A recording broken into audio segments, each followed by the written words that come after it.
On a un circuit suivant, on nous demande de calculer les courants dans les branches. Ici, on va utiliser la transformation étoile-triangle et le diviseur de courant et les lois de Kirchhoff pour calculer les courants. Alors, la première des choses, c'est on veut calculer la résistance équivalente. Pour calculer I1,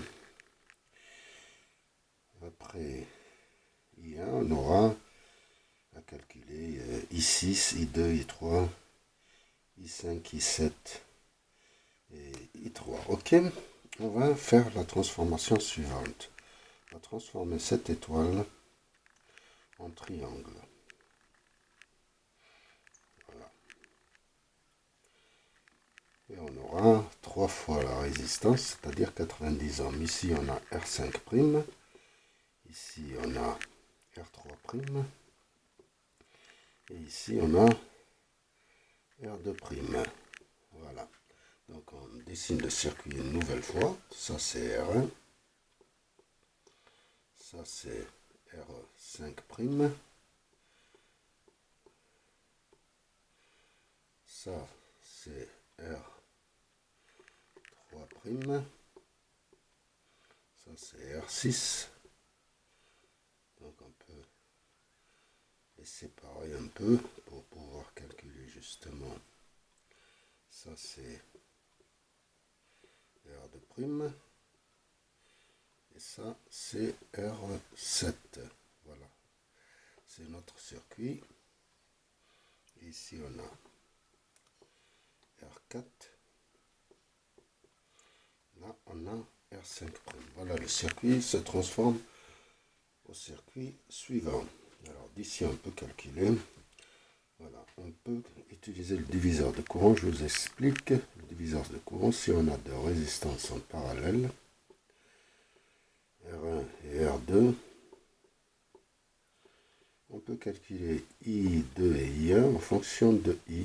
Voilà, c'est I1, c'est R2 sur R1 plus R2 multiplié par I. Et I2, c'est R1 sur R1 plus R2 multiplié par I. Donc on va utiliser ça pour calculer les courants dans les branches. Donc ici, il nous faut pour calculer I'. Ici, on va calculer I6 avec le diviseur de courant. Ici, on calcule I7 avec le diviseur de courant. Et voilà, donc on va calculer d'abord la résistance équivalente. La résistance équivalente, donc on a R3' qui est en parallèle avec R6. Et puis on a en série R2' qui est en parallèle avec R7.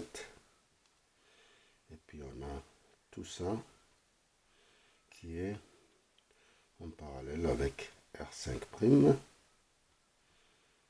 Et puis le reste, on ajoute R1 plus R4 pour calculer la résistance équivalente. Alors je le fais une nouvelle fois ici parce qu'il n'y a pas de place. Alors R équivalente, c'est R3' en parallèle avec R6 qui est en série avec R2' qui est en parallèle avec R7. Et puis cet ensemble qui est en parallèle avec R5'.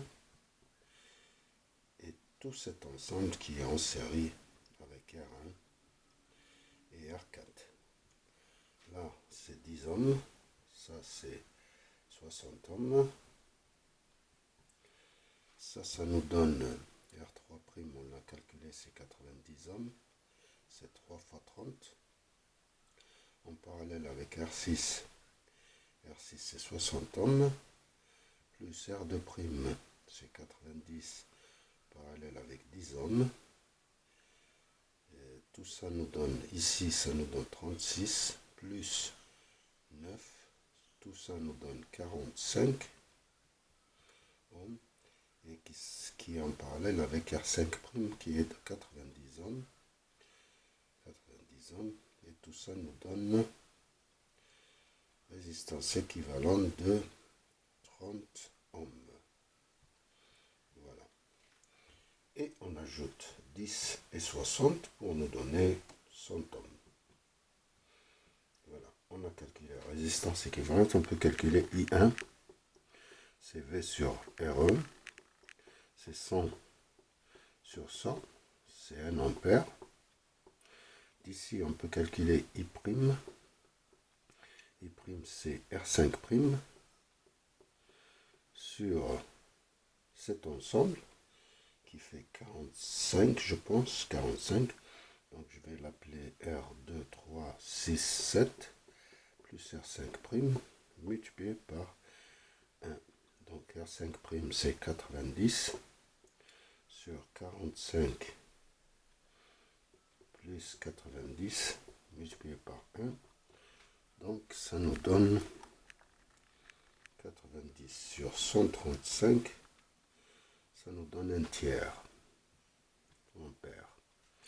Alors, on a calculé I', on peut calculer I6 par le diviseur de courant. Ces deux résistances sont en parallèle, donc I6, c'est R3' sur R6 plus R3' multiplié par I' qui est égal à 1 tiers. Donc R3', c'est 90 sur R6, 60 plus 90 multiplié par 1 tiers. Donc c'est 90 divisé par 150 et divisé par 3. Donc c'est 0,2 ampères. Voilà. On peut calculer maintenant I7.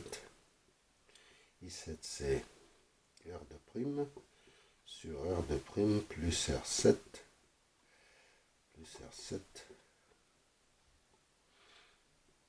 c'est multiplié par I' qu'on a calculé, ce qui est égal à 1 tiers. Donc R2' 90 sur 100 multiplié par 1 tiers. 0,9 divisé par 3, ça nous donne 0,3 ampères. I7, on l'a calculé. Donc, si on connaît I7 et I6, on peut calculer I5. I5, c'est I6. I7, c'est 0,3, 0,2. Donc, en fait, c'est I7 moins I6. I7 moins I6. C'est I7 moins I6. Ça fait 0,3 moins 0,2. Ça fait 0,1 ampère. Donc on a calculé I5. Donc on peut calculer. Donc on a calculé I6, I7 et I5. Il ne nous reste plus qu'à calculer I2 et I3. I3 plus I7, ça nous fait I1. Donc I3, ça fait I1 moins I7. Ça nous fait I1, c'est 1 moins 0,3, c'est 0,7 ampères, je pense. I3, c'est 0,7 ampères. Connaissant I3, on peut calculer I2. I2, c'est I1 moins I6. Donc, c'est 1 ampère moins 0,2. Donc, c'est 0,8 ampères. Alors, 0,8 ampères, 0,2. Voilà, on a tout calculé, je pense. On n'a pas fait d'erreur, donc on peut reprendre. On vérifie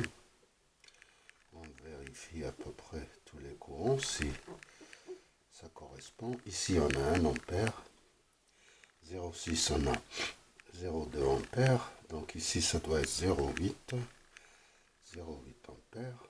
I2, 0,8 I3 c'est 0,7, I3 c'est 0,7, 0,1 ici, 0,1 ampère, plus 0,2 0,3. Et 0,3 plus 0,7, ça fait 1 ampère. On a tout calculé et je vous remercie.